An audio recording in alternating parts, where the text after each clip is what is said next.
গত বছর খুব খারাপ গেছে। আর্মিরা ওখানে থাকাতে সেই জায়গার থেকে রক্ষা পেয়েছে। রুচির দুর্ভিক্ষের কথা বলাতে আমাকে নিয়ে অনেক সমালোচনা হয়েছে, নানান ধরনের ব্যক্তিগত আক্রমণ হয়েছে। দৃঢ়ভাবে বিশ্বাস করি শুভবুদ্ধির উদয় হোক। আজকে যেটা ছিল এথিকের, সেটা হচ্ছে পুরস্কার বিতরণী, তারুণ্যের উৎসব, এবং এটাও খুব ভালো কাজ। এবারে ঢাকার বাইরে যারা ভালো নাটকে অভিনয় করে সেই ধরনের 16 জন অভিনেত্রীকে পুরস্কৃত করা হয়েছে। এটা ওদের জীবনে একটা বড় অনুপ্রেরণা হয়ে থাকে।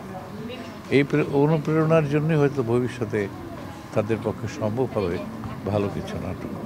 গত বছর খুব খারাপ গেছে, তারপরেও অনেকগুলি নাটক নেমেছে।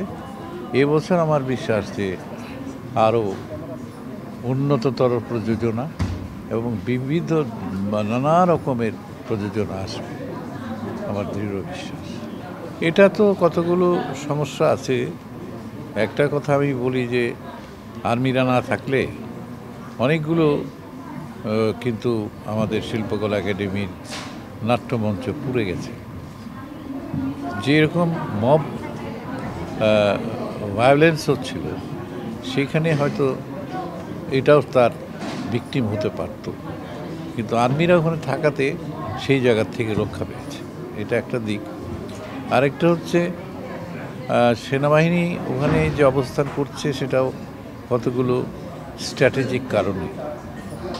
আমরা বারবার বলেছি এবং তাদেরও যুক্তি আছে যে ওখানে স্ট্র্যাটেজিক কারণেই থাকছে।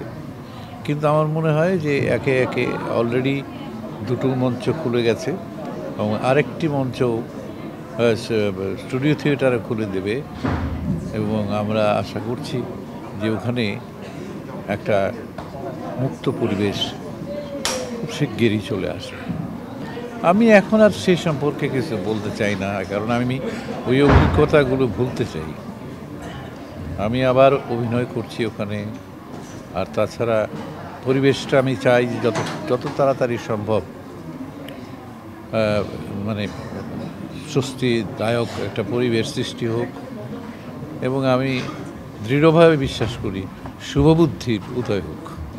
এরকম হ্যাঁ আছে, নিয়মিত সংস্কৃতি চর্চা, এবং আমাদের সংস্কৃতি চর্চায় ফিরে আসতে হবে, এছাড়া কোনো উপায় নেই।